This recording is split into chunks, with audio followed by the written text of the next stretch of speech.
empty the liver. Now, Čiže potrebujeme, na to, aby sme mohli drénovať slezinu, potrebujeme vyprázdniť tú pečeň. if you have the spleen here, we know that along the upper border of the pancreas, we will have splenic vein coming.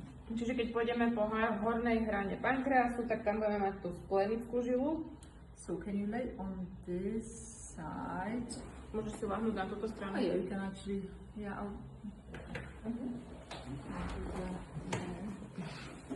And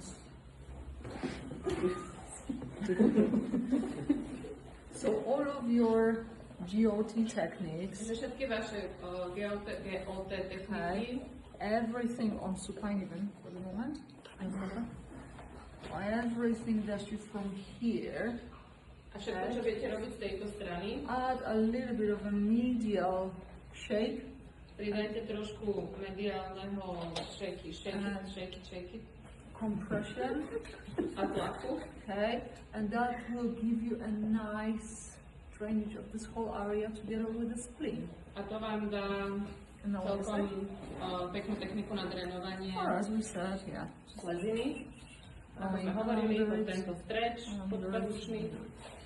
if you would want, if you made, well, if you found the problem there, Ak tam nájdete nejaký problém, or if you want to mobilize it, alebo to chcete mobilizovať, and when you already emptied, or make sure that liver is okay, alebo ak ste to už vyprázdnili, tak sa uistite, že tá pečeň je v poriadku.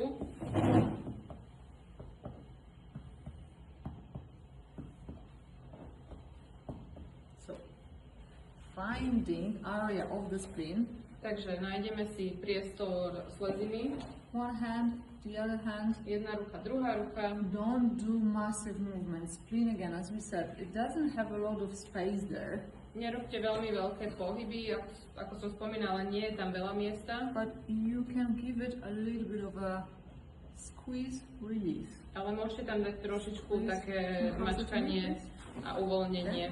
Remembering that it all has to flow to the liver. Myslíte na to, že všetko to má akoby tiesť smerom k tej pečeni. Talk to patient. A rozprávajte sa s pacientom. Yeah. Nice spleen massage. Masáž sleziny. Okay. Yeah.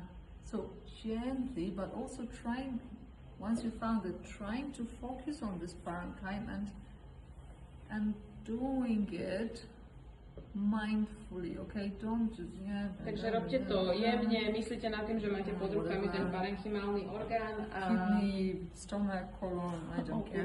No. See that. robte to sústredenie, nechcete mačkať črevo ani nič iné. Nestle there. Give yourself a time. Čiže zahniezdite sa tam. Okay, remember that the tool that you use, like thinking about the particular structure you want to use, it's additional tool. Like you need to have an idea where it is. So we don't want to hear on the exams, oh, I think about the spleen. Oh, here it is. Okay. Že musíme vedieť, že kde to je a tam teda aj na tom, a myslieť aj na tú štruktúru, ako vyzerá a tak. A na skúškach sa skúste trafiť, lebo viete, kde to je a nie je iba náhodou. Lower in the area of the 9th, 10 rib and size over pretty much your feast or your avocado. Čiže 9., 10. rebro a niečo vo veľkosti polky And avokáda. only now you can say, okay, now I can think about the structure. This is again to be used in the practice and see where your hand. Teraz myslím na tú štruktúru a snažím sa nacítiť, že kde sa tá ruka zastaví. And from the squeeze and release, but gentle, okay? A znova mačkám, uvoľním. Squeeze and release. But anyway, the best pumping action will give you the GOT movements. Ale to najlepšie pumpovanie vám dá to GOT. So remember that. And Takže myslíte na to.